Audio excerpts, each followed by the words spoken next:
সমাধান হয়েছে? সমাধান হয়েছে?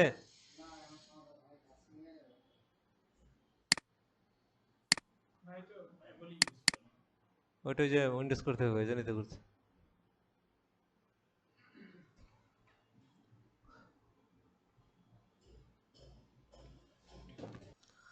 আচ্ছা, গত ক্লাসে আমরা কি করছি? এখানে গত ক্লাসে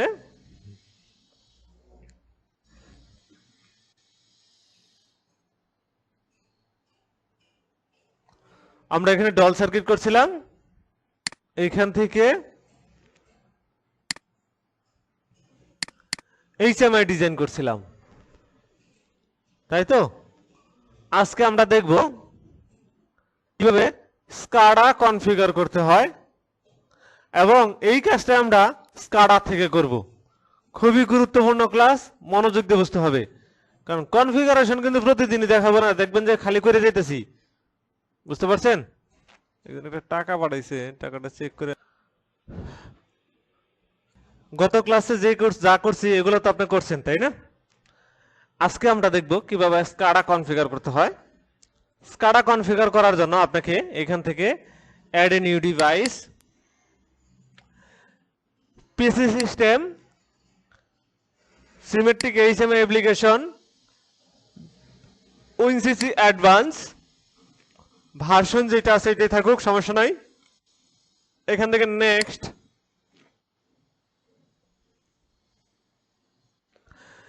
এই পজিশনে আসবে। আমরা একটু এখান থেকে দেখি নেটওয়ার্ক ভিউ যদি যাই, পিএলসির সাথে এইচএমআই কমিউনিকেশন করা আছে। আমরা যদি শো অ্যাড্রেস লেভেলটা দেখি, এইটার আইপি 01, এটা 02, এইটার কোনো আইপি পায় নাই। আমি এইখানে এইটার আইপি হলো 01, এটা 02, এইটার কোনো আইপি কিন্তু নাই।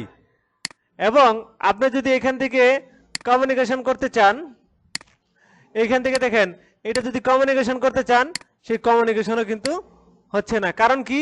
এইটার ইথারনেট পুরি নাই। বুঝতে পারছেন? এখন এইটার উপরে ক্লিক করে আবার আমরা ডিভাইস ভিউ যাব, হার্ডওয়্যার ক্যাটালগে যাব, কমিউনিকেশন মডিউলে যাব, প্রফি বাসে যাব, প্রফি নেটে যাব। এখান থেকে আই জেনারেল একটা কার্ড এখান থেকে লাগাই দেব। তার মানে যেরকম আমাদের কম্পিউটারে যদি ইথারনেট কার্ড না থাকতো তাহলে কিন্তু ইথারনেট কার্ড লাগাই, গ্রাফিক্স কার্ড না থাকলে গ্রাফিক্স কার্ড লাগাই, সেম এটার সাথে কোনো বিল্ট ইন কার্ড ছিল না, আমাদের কার্ড লাগাইতে হইলো। এখন যদি আমরা এখানে নেটওয়ার্কিং এ যাই, দেখেন এইখানে ও আইপি দেখাচ্ছে কিন্তু কানেকশন নাই। আইপি দেখেন 192.168.0.1, এটাও 0, একই আইপি। আমি যখন এখান থেকে টেনে এনে এখানে ছেড়ে দিব, তখন একটা সিরিয়াল পড়ে যাবে। আর দেখেন সিরিয়াল ভরে গেছে। বুঝতে পারছেন? 1 2 3। তাহলে এই যে কাজটা করলাম, এইটা হলো আমার কনফিগার করলাম। এখন এই পাশে আমরা দেখি, যেরকম পিএলসি ছিল, এইচএমআই ছিল, এরকম দেখেন স্কাডাও আছে, কিন্তু সিমেট্রিক পিসি স্টেশনে কিন্তু আছে এখানে। বুঝতে পারছেন? এইখান থেকে দেখেন, এই অ্যারোতে ক্লিক করি, এইখান থেকে স্ক্রিনে আসি, স্ক্রিনের ভিতরে কোনো স্ক্রিন নাই। তো এখন আমাকে এখান থেকে ডাবল ক্লিক করে একটা স্ক্রিন নিতে হবে। আমি প্রথমে একটা স্ক্রিন নিছি, ওয়ান স্ক্রিন, স্ক্রিন নাম্বার 1। এটা হলো আমার স্ক্রিনটা। আমি এইটা একটু ছোট করে নেই এবং এইখান থেকে একটু ছোট করে নেই। 75 করে নিলাম। ওকে, দেখেন এই সাইডে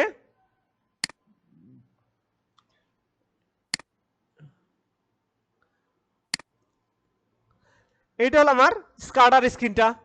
এই স্ক্রিনের ব্যাকগ্রাউন্ডটা যদি চেঞ্জ করতে চাই, এইচএমআর মতো রাইট বাটন ক্লিক করে প্রপার্টিজ থেকে আমাকে এটা চেঞ্জ করতে দেন। প্রপার্টিজ করলাম, আসতেছে না, কারণ কি?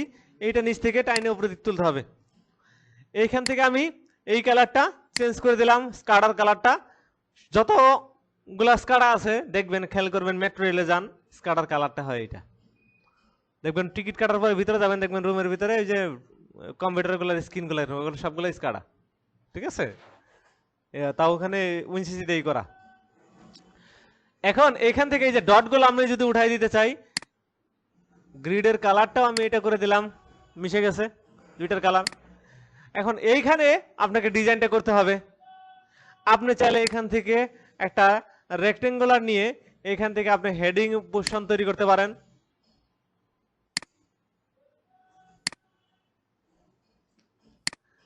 আমি চাচ্ছি এটাকে একটু কালার চেঞ্জ করি, এইটার কালারটা আমরা ব্ল্যাক করে দিলাম। ওকে, এইখান থেকে আপনি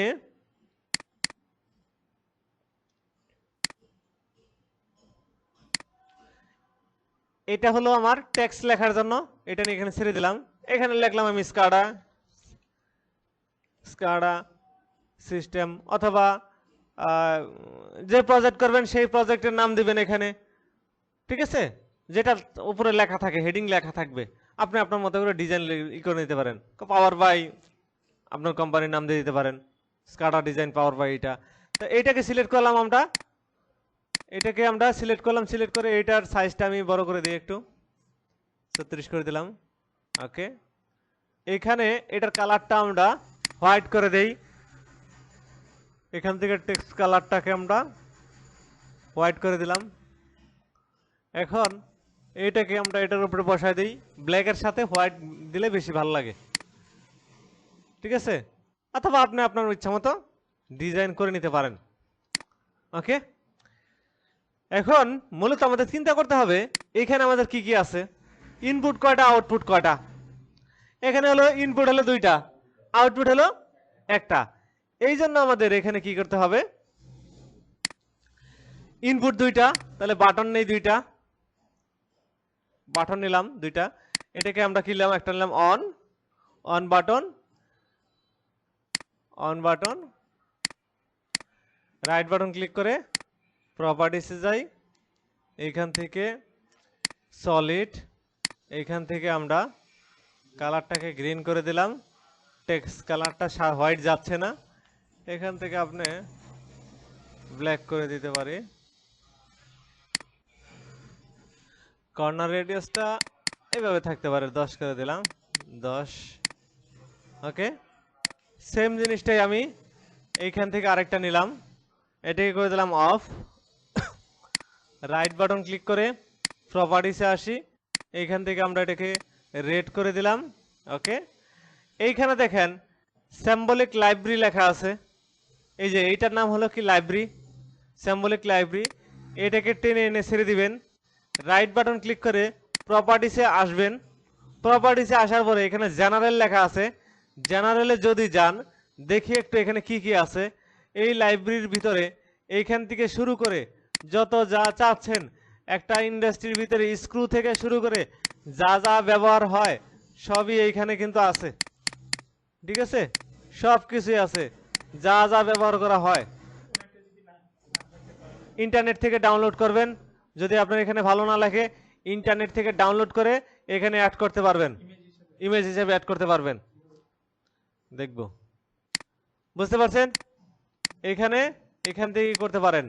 আমরা এইখান থেকে সবকিছুই কিন্তু আমি এখান থেকে নিতে পারবো। এখানে আমরা একটা পাম্প নেই, পাম্প বা মোটর, মিক্সার মেশিন সবই আছে। আমরা পাম্পে যাই, pump pump pump pump, pipe, দেখেন পাইপও কিন্তু আছে, পাইপ, এই যে যতগুলো পাইপগুলো আছে সবই আছে এখানে। এই পাইপগুলোর কিন্তু কালার চেঞ্জ করা যায়। ঠিক আছে, পাম্পস, পাম্পস থেকে আমরা ধরেন এই পাম্পটাকে নিলাম বা এটাকে আমরা নিলাম, এটা চলে আসছে। এখন আমরা চাচ্ছি আমি যখন এটা অন করব এই পাম্পটার কালার চেঞ্জ হবে, রেড কালার থেকে গ্রিন কালার হবে পাম্পের কালারটা। এই পাম্পের কালারটা চেঞ্জ করার জন্য আপনাকে কি করতে হবে, রাইট বাটন ক্লিক করে প্রপার্টিজ, আমি যেখানে ছিলাম ওইখানে আসলাম। এইখান থেকে আমাকে আসতে হবে অ্যাপারেন্স, এইখান থেকে দেখেন, এইখান থেকে স্টাইল থেকে ফিল স্টাইলটাকে শেডেড করতে হবে অবশ্যই, না হলে কিন্তু আপনি কালার চেঞ্জ করতে পারবেন না। এটা করার পরে আপনাকে আসতে হবে অ্যানিমেশন, এইখান থেকে আমরা শেডেড করার পরে অ্যানিমেশনে আসতে হবে, কারণ কি এটা আমরা দেখবো কালার চেঞ্জ হবে, এক কালার থেকে আরেক কালারে যাবে তো অ্যানিমেট হলো। অ্যানিমেটেড এখানে আসার পরে এইখানে দেখেন লেখা আছে ডাইনামিক কালার এন্ড ফ্ল্যাশিং, এইখানে যাই, এইখান থেকে কি করব, পিএলসি ট্যাগ, রিভোল্ট ট্যাগ, এমসি কে ধরাই দেব, কারণ আমাদের ওই আউটপুট ছিল কি এমসি, এমসি কে ধরাই দিলাম, এখান থেকে রেঞ্জে যাই 0 আর এটা 1। যখন এমসি 0 হবে তখন এটার কালারটা হবে কি আমার রেড রেড, এবং যখন 1 হবে তখন এটা হবে কি গ্রিন। এটা কিন্তু ব্যাকগ্রাউন্ড কালার, এটা ফরগ্রাউন্ড কালার, ফরগ্রাউন্ড কালার সামনের কালারটা, বুঝতে পারছেন? এখন এটাকে আমাদের ট্যাগ করতে হবে, তাই না? রাইট বাটন ক্লিক করে প্রপার্টিজ থেকে ইনপুটগুলো কার আন্ডারে? ভিডিও দেখছেন যারা যারা বলেন, আর যারা যারা ভিডিও দেখেন তারা বলতে পারবেন না। ইনপুটগুলো কার আন্ডারে? ইনপুটগুলো তো সুইচ, সেটা তো আমি এখানে ট্যাগিং করতে হবে কার আন্ডারে?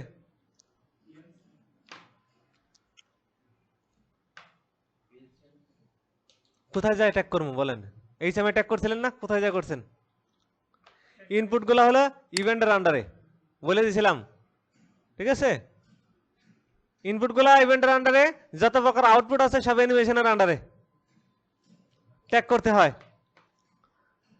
এখন এখন লিখলে তো হইলো না, এটা তো বলে দিছি, আমরা বলে দিছি কি আপনি ভিডিও দিচ্ছি, ভিডিওগুলো বাসায় দেখতে হবে, এমনকি এখান থেকে যেগুলো আছে সেগুলো নোট করতে হবে, যেগুলো কথাগুলো বলতেছি। তা আপনি বাসায় ভিডিও দেখেন নাই, প্র্যাকটিসও করেন নাই, 100% দেখেন নাই, ঠিক আছে? মানুষের 3টা হাত, একটা হলো ডান হাত, বাম হাত, একটা হলো অজু হাত। অজু হাতে অ্যাপ্লাই করবেন না প্লিজ। এখানে দেখেন প্রেস, মনে আছে ওই যে এখন ওই ক্লাসে দেখছিলেন, এগুলো মনে আছে, কিন্তু আপনি বাসায় প্র্যাকটিস করেন নাই এটা নিয়ে, সেটাই বলতেছিলাম। তো এখানে আমরা ট্যাগ করব, এই বাটনটাকে ট্যাগ করব। এখান থেকে আমি অ্যানিমেশনে ইভেন্টে এসে প্রেস সিলেক্ট করলাম, প্রেসের ফাংশন লিখবো। আমার এই বাটনটা প্রেস হলে কোন ফাংশনে কাজ করবে? অ্যাড ফাংশন আমরা এখানে যাই, এখানে লিখলাম set set bit set bit. তার মানে কি আমি যখন এটা প্রেস করব তখন এটা কি হবে? সেট বিট হবে। কে সেট হবে? ট্যাগ। ও বলতেছে ইনপুট অথবা আউটপুট কে সেট হবে? 3 ডট থেকে পিএলসি ট্যাগের কে হবে? অনটাকে সেট করতে হবে। এবং এই বাটনটা প্রেস করে তো আমি ধরে রাখবো না, ছেড়ে দিব। যখন আমি রিলিজ করব তখন ওই বাটনটাই রিসেট হবে, রিসেট বিট, ওই বাটনটাই রিসেট হবে। এখান থেকে আমরা অনটাকেই রিসেট করে দিলাম। এটা হলো একভাবে মোমেন্টারি বাটন বানানোর জন্য, মোমেন্টারি বাটন বানাইলাম, পুশ বাটন সুইচ যেটা সেটা বানাইলাম। এই একটা পদ্ধতি। আজকে আমরা আরেকটা পদ্ধতিতে পুশ বাটন বানাবো, সেটা এটাকে ক্লিক করলাম। এইখান থেকে যদি আমি প্রেসে ক্লিক করি, প্রেসের এখানে লেখার পরে এখানে আসলাম, এখানে লিখলাম সেট বিট। এখানে দেখেন এটা মানে কি, এটা পড়েন তো, set bit while key press, মানে কি যখন প্রেস হবে তখন, আর যদি প্রেস না করি রিসেট বিট। লজিক এটা, এগুলো কিন্তু আমার লজিক, বুঝতে পারছেন? ওইটা আমি লজিক বানাইলাম, সেট হবে রিসেট হবে। তাহলে আমরা কি একটা বাটনে দুই ভাবে কিন্তু মোমেন্টারি বানাইতে পারবো, শুধু সেট দিয়েও বানাইতে পারবো, সেট রিসেট দিয়েও বানাইতে পারবো, এমনকি set bit while key press এটাতে বানাইতে পারবো। এটাকে অফ সুইচ, অফ সুইচটাকে ধরাই দিছি, আর কিছুই করতে হবে না, এখানে রিলিজ নিতে হবে না। এখানে রিলিজের কথাটা উল্লেখ করা আছে, এমন ভাবে লজিক বলছে। ওকে, তাহলে আমি এইখান থেকে কি করতে পারলাম, এইখান থেকে, হ্যাঁ এইখান থেকে আমরা দুইটা ইয়ে বাটন, সেট রিসেট নিয়ে, সেট বিট রিসেট বিট নিয়ে করতে পারছি। আর এটা কি only reset set bit while key press নিয়ে করতে পারছি। কাজ কিন্তু একই হবে। এখানে কিন্তু বলে দিছে যে তুমি এখানে যখন প্রেস করবা তখন কাজ করবে, আর যদি প্রেস না করো তাহলে অটোমেটিক রিসেট হয়ে যাবে। এটা বুঝতে পারছেন? আর এটা কি, এটা হলো আমার অ্যানিমেশনের আন্ডারে আমি এখানে ট্যাগটা করছি কিন্তু, তাই না? এখন এটাকে আমি সিরিয়াল অনুযায়ী করে প্রথমে এখান থেকে আমরা সেভ করি, আগে সেভ করার পরে এখান থেকে সিমুলেশন করি। ওকে, ইয়েস। আরেকটা কাজ বাকি আছে, এখানে একটা বাটন নিতে হবে, দাঁড়ান, আরো কিছু কাজ বাকি আছে, সরি। আমি এখান থেকে এটাকে কেটে দিলাম, এটাকেও কেটে দিলাম, এটাকেও কেটে দিলাম। আমি এখান থেকে একটা কাজ করব, স্ক্রিনে যাব, এখানে এক্সট্রা একটা বাটন নিতে হবে, লগ আউট অথবা এক্সিট বাটন, লগ আউট অথবা exit button. Right button click করে প্রপার্টিসে আসি, এইখান থেকে ইভেন্টের আন্ডারে যেহেতু বাটন, এইখানে আমরা লিখে দেব স্টপ, স্টপ রান টাইম। আর কিছু লিখতে হবে না, এটা চাপ দিলাম মানে স্টপ, রান টাইমটাকে স্টপ করে দেবে। ঠিক আছে, কারণ আপনি চাইলে স্কাডাতে নর্মাল কম্পিউটার হিসেবে ইউজ করতে পারেন, স্কাডা স্ক্রিন হিসেবে ইউজ করতে পারেন। আরেকটা বিষয়, আপনি যে স্ক্রিনে রাখবেন সেই স্ক্রিনের রেজুলেশনটা আপনাকে দেখে নিতে হবে। রেজুলেশন কত আছে? 1280 800। তাহলে আপনার যে স্ক্রিনে রাখবেন সেই স্ক্রিনের এখানে দেখেন রান টাইম সেটিং থেকে আমাকে রেজুলেশনটা সিলেক্ট করে নিতে হবে এটা, তাই না? আদারওয়াইজ কি হবে, আপনার ওই স্ক্রিনের ভিতরে প্রপার সাইজে হবে না, হয়তো ছোট হয়ে যাবে, নাহলে ফাইটে যাবে, নাহলে বড় হয়ে যাবে, নাহলে কিছু কাটা বেরিয়ে যাবে। বুঝতে পারছেন? এখন আমরা এইখান থেকে সেভ করে নেই, সেভ করার পরে আমরা সিমুলেশন করি। ওকে, কি ভিডিও পাঠাইলো?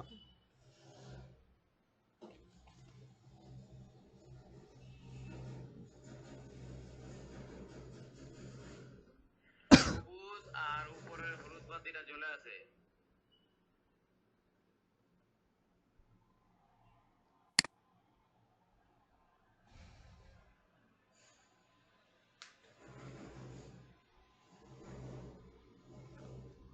ভাই এনএডিক্সটা দেন।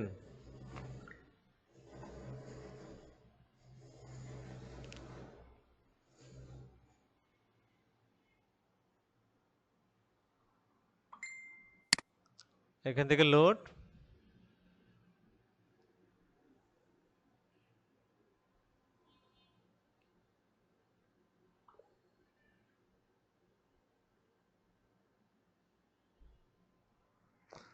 অপশন থেকে স্টার্ট মডিউল, ফিনিশ।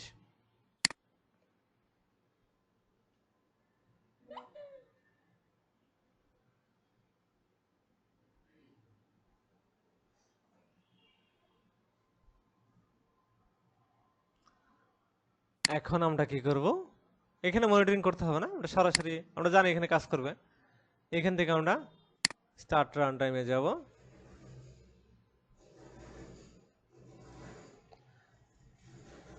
দেখেন আমি কিন্তু রেজুলেশন ঠিক করছি, বাট ওইটা এই যে সাইজটা ছিল এটা কিন্তু আগের রেজুলেশনের সাইজটা আনা ছিল। বুঝতে পারছেন? এটা যদি আমি সম্পূর্ণ টাইনে নিতাম, পরে আমি খেয়াল করি নাই, এই জন্যই হয়েছে। এটাকে আমাকে আবার টানতে হবে, এই পর্যন্ত ফুল হয় নাই। আগের রেজুলেশনে যে ছিল যা ছিল এটা এই পর্যন্ত ছিল, এখন আবার টাইনে বাড়াইতে হবে। এখন দেখেন এটাকে যদি আমি এখানে অন করি, এটা অন হয়েছে, ঠিক আছে? আর এখান থেকে যদি আমরা অফ করি, অফ হয়েছে। এখান থেকে এক্সিটে বাটন চাপ দিলে এক্সিট হয়ে গেছে। বুঝতে পারছেন? এখন আমরা যেটা করতে চাইলাম সেটা একটু দেখি।